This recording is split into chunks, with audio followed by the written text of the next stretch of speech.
Hello అండి, welcome back to my channel flavoured food. ఈ వీడియోలో నేను కోకోనట్ రైస్ అండ్ దాంతో పాటు ఫుల్ గ్రేవీతో ఉండే మటన్ కర్రీ ఎలా చేయాలో చూపించబోతున్నానండి. ఈ కాంబినేషన్ చాలా అంటే చాలా బాగుంటుందండి. అస్సలు మిస్ చేయకుండా డెఫినెట్గా ట్రై చేయండి. ప్రాసెస్ అంతా కూడా ఈ వీడియోలో క్లియర్గా ఎక్స్ప్లెయిన్ చేశాను. అస్సలు స్కిప్ చేయకుండా లాస్ట్ వరకు చూడండి. ముందుగా కోకోనట్ రైస్ కోసం నేను ఇక్కడ 4 మీడియం సైజ్ కొబ్బరికాయలు తీసుకున్నానండి. నేను మెజర్మెంట్స్ అన్నీ కూడా 1 కేజీ రైస్కి చెప్తున్నానండి. ఈ సైజులో ఉన్నవి 4 కొబ్బరికాయలు తీసుకుంటే కరెక్ట్గా సరిపోతుంది. వాటిని ఇలా ఇక్కడ చూపిస్తున్నట్టు ఈ సైజ్ ముక్కలుగా కట్ చేసుకొని వీటి నుంచి మనం ఇప్పుడు కొబ్బరి పాలు తీసుకుందాం. కొబ్బరికాయల్లో వాటర్ కూడా మనం ఈ రెసిపీకి వాడతామండి. సో అవి కూడా పక్కనుంచండి. ఇలా ఒక పెద్ద మిక్సీ జార్ తీసుకొని ముక్కలన్నీ ఒకేసారి కాకుండా బ్యాచెస్గా వేసుకొని కొద్ది కొద్దిగా వాటర్ పోసుకుంటూ మెత్తగా గ్రైండ్ చేసుకొని ఫిల్టర్ చేసుకుందాం. ముక్కలన్నీ కూడా మెత్తగా గ్రైండ్ చేసుకున్నాక ఇలా ఏదైనా ఒక పెద్ద స్ట్రైనర్ పెట్టి అంతా ఒకేసారి వేసుకోండి. గరిటతో కానీ లేదా చేత్తో కానీ ప్రెస్ చేస్తూ కొబ్బరి పాలు తీసుకుందాం. మొత్తం అంతా కూడా స్ట్రెయిన్ చేసుకున్నాక ఈ కొబ్బరి పేస్ట్ పడేయకండి. దీన్ని మనం మళ్ళీ మిక్సీ జార్లో వేసుకొని రెండోసారి కొబ్బరి పాలు తీసుకుందాం. ఇలా మళ్ళీ అదే మిక్సీ జార్ తీసుకొని కొబ్బరి పేస్ట్ అంతా కూడా వేసుకొని వాటర్ పోసుకుంటూ మెత్తగా గ్రైండ్ చేసుకొని మళ్ళీ ఒకసారి ఫిల్టర్ చేసుకుందాం. ఇక్కడ నేను చూపిస్తున్నట్టు చేత్తో బాగా ఎంత వీలైతే అంత ప్రెస్ చేసుకుంటూ కొబ్బరి పాలు తీసుకోండి. పాలు ఎంత చిక్కగా ఉంటే రైస్ టేస్ట్ అంత బాగుంటుందండి. మూత పెట్టుకొని పక్కన పెట్టుకోండి. చూస్తున్నారు కదా, కొబ్బరి అంతా కూడా ఇలా పొడిగా వచ్చే వరకు మనం ఫిల్టర్ చేసుకోవాలండి. ఇంకా దీంతో మనకు అవసరం లేదు.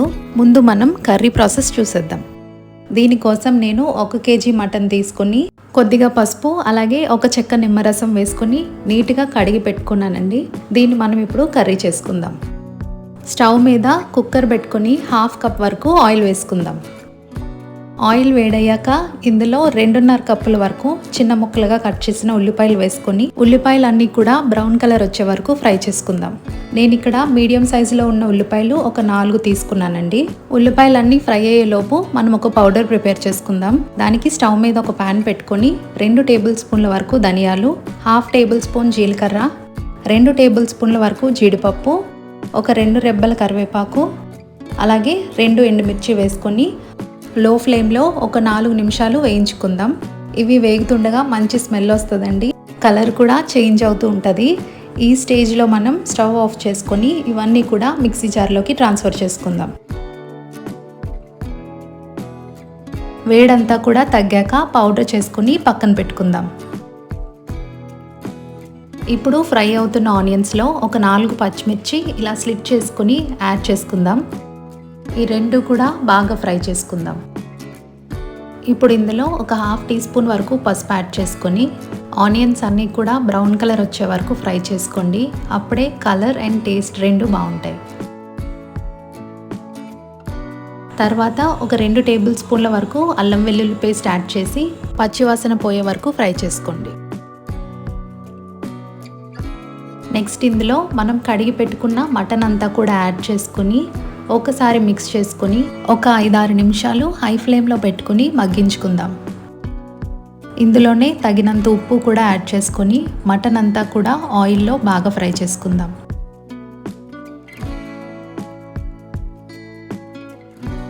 ఒక 5 నిమిషాలు మటన్ అంతా బాగా ఫ్రై చేసుకున్నాక ఇందులోనే ఒక 3 టేబుల్ స్పూన్ల వరకు కారం యాడ్ చేసుకొని బాగా మిక్స్ చేసుకుందాం.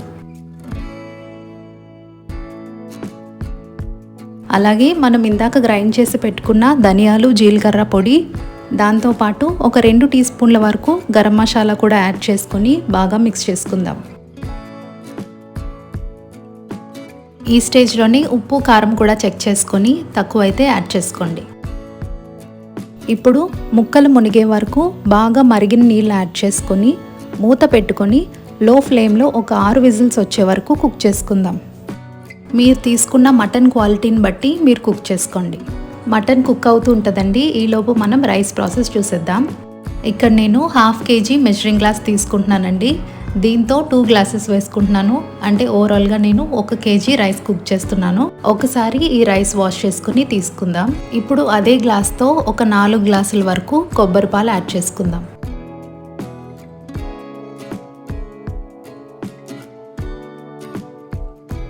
నాలుగు గ్లాసుల వరకు కొబ్బరి పాలు యాడ్ చేసుకున్నాక ఒక పావు నుంచి అర గ్లాస్ వరకు కొబ్బరి నీళ్ళు కూడా యాడ్ చేసుకుందాం. అలాగే ఇందులో ఒక 15 యాలకులు, ఒక 10 వరకు లవంగాలు, 3 ఇంచుల వరకు చెక్క, ఒక 10 వరకు ఇలా స్లిట్ చేసుకున్న పచ్చిమిర్చి, అలాగే ఒక గుప్పెడ వరకు ఇలా చాప్ చేసుకున్న కొత్తిమీర, 1.5 టీ స్పూన్ల వరకు పసుపు, తగినంత ఉప్పు కూడా యాడ్ చేసుకొని అంతా కలిసే విధంగా బాగా కలుపుకొని ఒకసారి టేస్ట్ చెక్ చేసుకొని ఏమైనా తక్కువైతే అడ్జస్ట్ చేసుకోండి. ఇప్పుడు దీన్ని స్టవ్ మీద పెట్టుకొని హై ఫ్లేమ్లో ఇలా బాయిలింగ్ వచ్చే వరకు కుక్ చేసుకోండి. ఒక్కసారి కలుపుకొని మంటని లో ఫ్లేమ్లోకి టర్న్ చేసుకొని మూత పెట్టి ఒక 20 నిమిషాల పాటు ఉడికించుకుందాం. ఒక 6 విజిల్స్ వచ్చాక కర్రీ ఉడికిందో లేదో ఒకసారి పీస్ తీసుకొని చెక్ చేద్దాం. మటన్ అంతా కూడా చాలా సాఫ్ట్గా కుక్ అయిందండి. నేను ఒక 6 విజిల్స్ వరకు కుక్ చేసుకున్నానండి. మీరు ఈ స్టేజ్లో చెక్ చేసుకొని అవసరమైతే ఇంకొక 2 to 3 విజిల్స్ వరకు కుక్ చేసుకోండి. ఇంకా ఫైనల్గా కొత్తిమీర వేసుకొని దించేసుకుందాం.